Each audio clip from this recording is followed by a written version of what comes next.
My name is Jennifer, and for years I believed my mother Eunice only wanted what was best for me. She told me who to love, how to live, and who was good enough for her daughter. When I introduced my husband, Jacob, she smiled that same sharp smile she always wore, the kind that hides judgment behind warmth. She said, apart from his handsome face, what else does he have? I thought it was just her being protective. But I was wrong. Because the danger wasn't outside my home.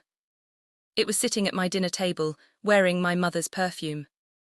This is the story of how I discovered a betrayal so twisted, it broke the very meaning of family. And how my sister and I turned that pain into the perfect revenge. They say a mother's love is the safest place in the world. But my mother's eyes have never made me feel safe. Even as a child, I knew something about Eunice was different. She was too beautiful, too commanding. People turned when she walked by. My friends envied me for having a mother who looked like she'd stepped out of a magazine, but I envied them for having mothers who smiled with warmth. Growing up, she never hugged me without purpose. Her compliments always had an edge. You're pretty, Jennifer, but don't let your success make you proud. I learned early that love in her world came with a price. When I met Jacob, steady, kind, and honest, I thought I'd finally built something that was mine. I couldn't wait for her to meet him. I thought she'd be proud. But the day she did, she looked him up and down and said coldly, "Apart from his handsome face, what else does he have?" The words burned through me. I didn't know then, that moment was the beginning of everything that would go wrong. That night, Jacob told me quietly, "Your mother doesn't like me, but I think it's more than that." Jacob's warning echoed for days, but I brushed it off. My mother had always been intense. "She's just being protective," I told him. "Give her time." Eunice, of course, played her role perfectly. She'd call him my son-in-law, cook his favorite meals, laugh too loudly at his jokes. To anyone else, she looked like the perfect mother-in-law. But sometimes, when I caught her watching him, really watching, something cold crawled up my spine. When I mentioned it to Daisy, my sister just rolled her eyes. "You're just noticing now," she said bitterly. "You have no idea who that woman really is." I wanted to ask what she meant, but Daisy shut down, saying she didn't want to talk about that woman. Still, Jacob was patient. He said he'd prove her wrong by being respectful. He had no idea what was coming. Neither did I. One evening, I walked into the kitchen and saw my mother's hand resting on Jacob. "Mom," I said too sharply. She pulled her hand back like nothing happened. "Relax, Jennifer, he was just helping me reach the plates." Jacob looked tense, avoiding my eyes. Later that night he told me, "She keeps finding reasons to touch me, I don't feel comfortable." I wanted to believe him, I really did. But the voice in my head, the one my mother trained, whispered, "Don't accuse her of something she didn't do." Still, I began to notice things. The way she'd dress up in the evenings, wearing perfume that filled the house. The way she'd smile when Jacob walked in, almost teasing. When I confronted her, she laughed. "You're imagining things, you're jealous of your own mother." Her words cut deep, and I let them. That night, Jacob came into our bedroom looking furious. "Jennifer," he said, "you need to believe me, your mother just tried to kiss me." I froze. "What did you just say?" "She tried to kiss me," Jacob repeated. His voice was shaking with anger, not guilt. "I pushed her away. She said I'd regret rejecting her." My whole body went numb. My first instinct was denial. No, she wouldn't. But deep down, I knew my husband wasn't a liar. I saw the disgust in his eyes, the way his hands trembled. Still, I couldn't confront my mother, not yet. I needed proof. So I told him to stay calm, to keep his distance. Days turned into weeks, and the air in the house thickened with tension. Eunice acted like nothing happened. She even joked, "Jacob, you're looking thinner. Are you sure my daughter is feeding you well?" It was twisted, cruel, and deliberate.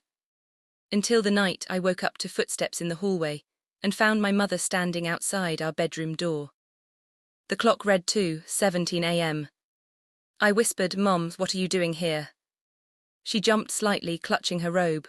"I heard the baby crying," she said, but the nursery was silent. Jacob came out behind me, and the way her eyes flicked to him told me everything I needed to know. I stayed awake until morning, watching her every move, and that evening I saw it the moment she tried again. She cornered Jacob in the living room, her voice soft and low, but this time I was standing right behind her. Jacob, you don't have to pretend, she whispered. I know you feel something. Enough, Jacob barked, stepping back. You're sick, Eunice, I love your daughter, not you. The silence after that felt like thunder. When she turned around and saw me standing there, her face went pale. For a moment no one spoke. It was just me, Jacob, and my mother, her robe slipping from one shoulder, her face frozen mid-lie. Jennifer, she began, forcing a weak smile, this isn't what it looks like. I laughed, the kind of laugh that sounds broken. Oh really, then what does it look like, Mom, because from here it looks disgusting. Jacob stood beside me, his jaw tight. He said his piece already, his honor was clear, but I wanted her to explain herself. Instead she straightened, her voice turning cold. You're ungrateful, I gave you everything and this is how you talk to me. Everything in me shattered. You didn't give me everything, I said, you take everything, even now. She stormed out of the house that night, and I thought that was the end of it. I was wrong. The next morning, Daisy called me out of nowhere, her voice trembled. She's done it again, hasn't she? I froze, what do you mean, again? Daisy went silent for a moment. Then she said, Jennifer, I told you before, you don't know the kind of woman she is. She did the same thing to me. Years ago. My throat went dry. Daisy, what are you saying? Her voice cracked. My first boyfriend, Mom took him from me, she made him choose her over me. I never told anyone because I was ashamed. I left home because I couldn't look at her again. I sat there in silence, gripping the phone so tight my knuckles turned white. I felt sick, not just for what she did to me, but for what she'd done to Daisy. And for the first time I realized my mother didn't love anyone. She only wanted control. Daisy whispered, if she came for your husband, it's time we finally end her games together. We met the next day. Two sisters sitting across a cafe table, eyes red but hearts burning. She ruined my first love, Daisy said. She won't ruin your marriage too. I nodded slowly. We can't let her keep hiding behind that perfect mother act. We talked for hours about our childhood, the manipulation, the guilt, the way she made us compete for her affection. Every memory was like reopening an old wound. And then the idea came. Not from anger but from justice. We wouldn't scream or fight. We'd expose her where she couldn't escape, in front of everyone she prided herself on impressing. A family dinner. Everyone she respected, everyone she'd lied to. Daisy smiled through her tears. Let's give Mom a dinner she'll never forget. We invited everyone, uncles, cousins, even family friends who idolized Eunice. She couldn't resist the chance to shine. She accepted with a smug smile. Meanwhile, Jacob played his part, calm, supportive, loyal. The perfect husband who refused to stoop to her level. Watching him hold our baby made me realize just how close I came to losing everything. The night before the dinner I couldn't sleep. I kept replaying her words, her smirks, her lies. But beneath the fear was something new, strength. Eunice had controlled us with shame for too long. Tomorrow that ends. Just before dawn I got a message from Daisy. Don't forget to bring the video. The evening air was thick with tension and perfume. Eunice walked in wearing a red dress that screamed confidence. She kissed my cheek like nothing had ever happened. Family dinners keep the heart warm, she said sweetly. Jacob sat beside me, quiet, composed. Across the table, Daisy's expression was unreadable. We waited. Everyone laughed, ate, drank. Eunice told stories about being a devoted mother and how her daughters mean everything to her. The hypocrisy made my skin crawl. Finally I stood up, smiling politely. Mom, I said, we have something special to show you, a little family memory. The lights dimmed, the TV screen flickered on. And the room fell silent. On the screen there she was, my mother, standing too close to Jacob, saying words that would ruin her forever. The laughter died instantly. On the screen, Eunice's voice echoed through the room. Jacob, you don't have to pretend, I know you feel something for me. Then Jacob's angry response followed, you're sick, Eunice, I love your daughter, not you. The silence that followed was thick enough to choke on. Faces turned, forks froze mid-air. Eunice shot up trembling. Turn that off, she screamed. You're humiliating me. Daisy folded her arms. You humiliated yourself, mother. I looked at her, the woman who'd ruled us through fear, and for the first time I saw panic in her eyes. Eunice's voice broke. Jennifer, how could you do this to your own mother? Every eye was on us. My hands were shaking, but my voice didn't falter. I did it because I'm done pretending, I said. You tried to destroy my marriage. You tried to take what's mine just like you did to Daisy. The whispers around the table grew louder. Eunice looked from face to face, searching for sympathy but found none. I raised you, she shouted. I gave you life. Daisy stood beside me, her voice steady. And you poisoned it, Mom. You broke us just to feel powerful. Eunice's lips quivered. For the first time she looked small, human, cornered. She whispered something no one expected. You both owe me more than you'll ever understand. The room went still. What are you talking about? I asked. Eunice's voice trembled. I was 18 when I had you. Do you know what I went through? Your father left, no money, no family. I did what I had to do to survive. Her words weren't excuses, they were a performance. She wasn't confessing, she was playing for pity. You don't get to use your pain as a weapon, Daisy said coldly. We all have scars, but we don't ruin others to feel powerful. Eunice's act crumbled. Tears streaked her makeup, but no one moved to comfort her. She turned to me, eyes blazing. You'll regret this, Jennifer, I'll make sure of it. After she left, the house fell silent. Guests murmured awkward goodbyes, avoiding my eyes. Daisy sat beside me, exhausted but relieved. Jacob held my hand, his thumb brushing away the tears I didn't know I'd shed. Do you think she'll try something again? He asked quietly. I shook my head. She's lost her power, everyone saw the truth. But deep down I knew Eunice wouldn't disappear easily. People like her never do, they feed on control, and when you take that away, they get dangerous. That night I got a message from her. Just one line, you may have one tonight, but I'm still your mother. Days passed, no calls, no visits, no apologies. It was strange, the silence, peaceful but heavy, like standing after a long storm, realizing what it destroyed. Daisy and I began talking again, rebuilding what our mother broke between us. Jacob stayed by my side through it all, the kind of love that doesn't just survive chaos, but grows stronger because of it. One evening, as I rocked my baby to sleep, I looked out the window and whispered, "We're free now." But a small part of me still wondered where she was, and what she was planning next. Because somewhere out there, I knew Eunice was watching and waiting. It started with a knock on the door. 3 sharp taps that made my heart race. When I opened it, there she was, Eunice, dressed perfectly as always, her face calm, almost saintly. "Jennifer," she said softly, "I came to talk." I froze. "You shouldn't be here." She smiled. "I'm still your mother. I deserve to see my grandchild." I could feel Jacob's presence behind me, protective and silent.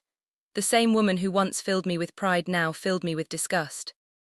"You lost that right," I said. "Go home." Her eyes darkened. This house wouldn't even exist without me. She leaned closer and whispered, "If you shut me out, I'll make sure everyone shuts you out too."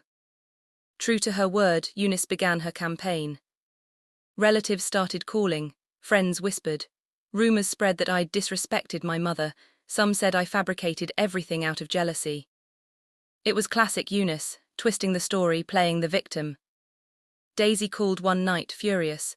"She's poisoning everyone against us again. We can't let her win." But Jacob just held my hand. "You don't fight fire with fire, Jen. You let truth burn on its own."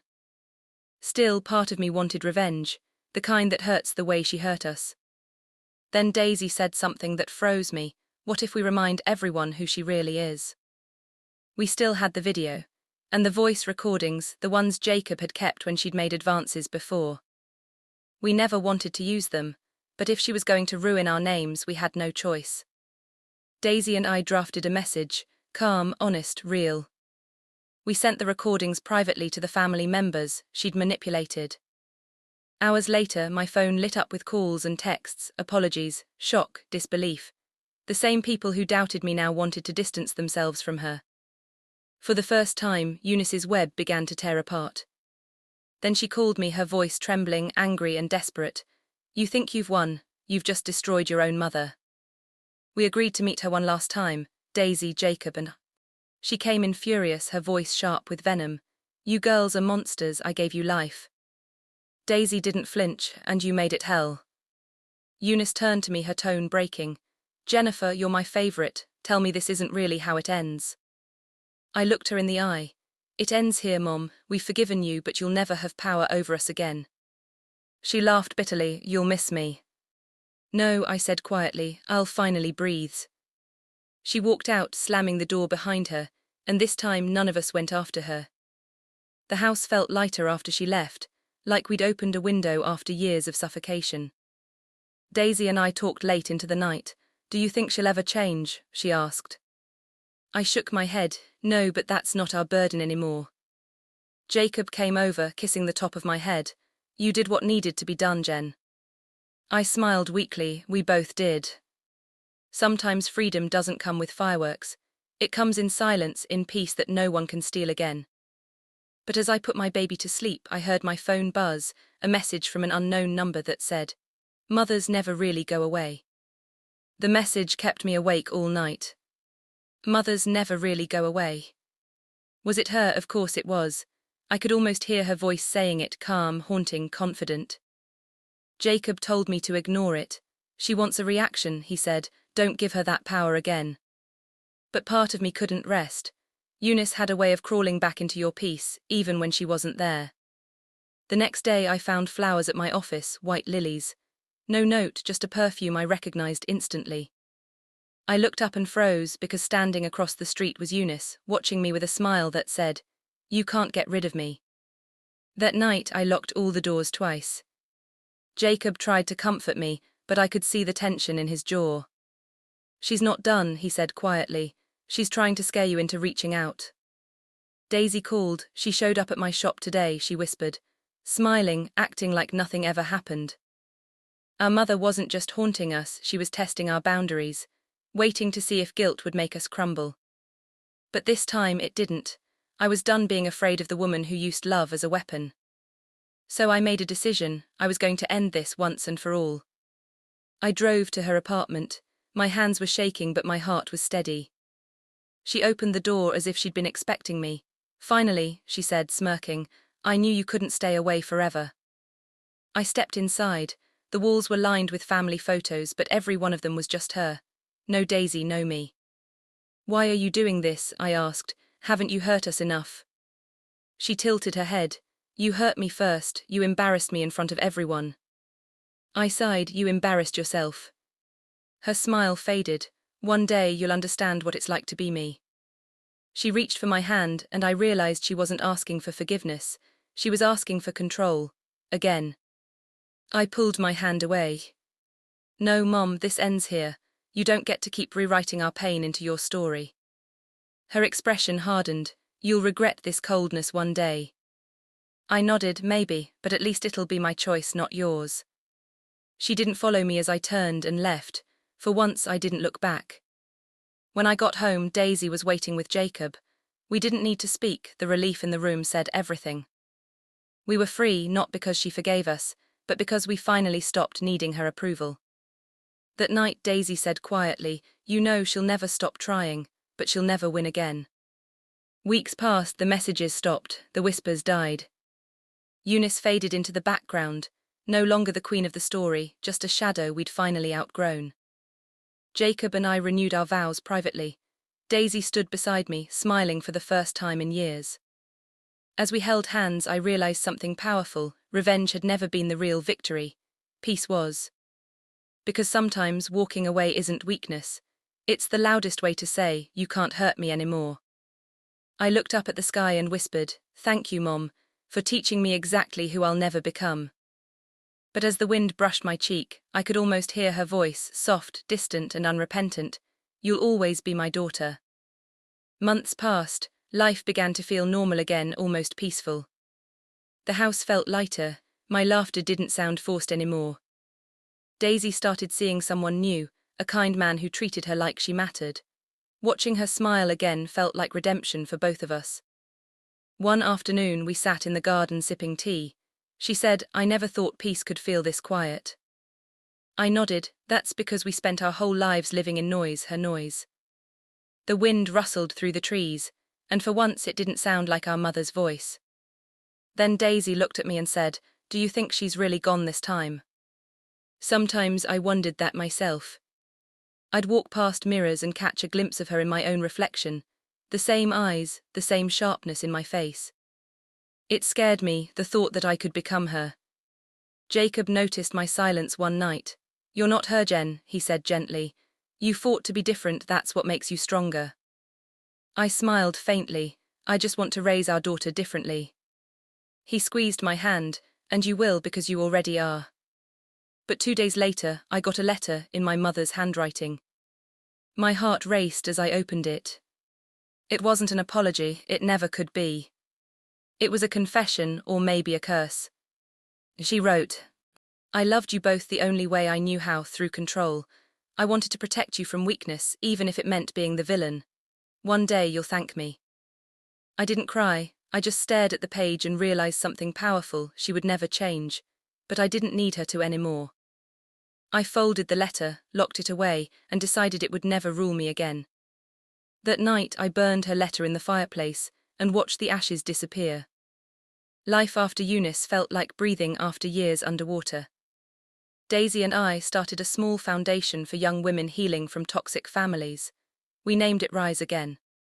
We didn't talk much about our mother anymore, not because we forgot, but because we had forgiven ourselves for loving her. Jacob supported every step, proud and protective as always. Our baby was growing fast, laughter filling every corner of the home where pain once lived.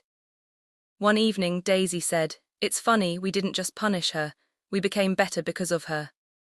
I smiled. Sometimes pain plants the seed of strength. The next morning I found a small package at the door, no name, no return address. Inside the box was a silver locket, one I'd lost as a child. It was hers, on the back a single engraving, "My girls no matter what." I didn't know if she sent it to apologize, to remind us, or to haunt us one last time, but it didn't matter. I closed the locket, smiled faintly and whispered, "Goodbye, Mom." Then I handed it to Daisy. "Let's bury it," I said. We did, beneath a small tree in the garden, where new life would grow over old memories. As the sun dipped behind the horizon, I felt peace, the kind that doesn't depend on anyone else. Because some stories don't end with revenge. They end with freedom. In the end, revenge didn't heal the scars. But it gave us something else: freedom. Eunice taught us many things: how to look strong, how to hide pain, how to win at any cost. But she never taught us how to love without control. That we had to learn ourselves. My sister Daisy and I buried more than our mother's pride that night. We buried our silence, our fear. And the little girls who used to believe she could never hurt them.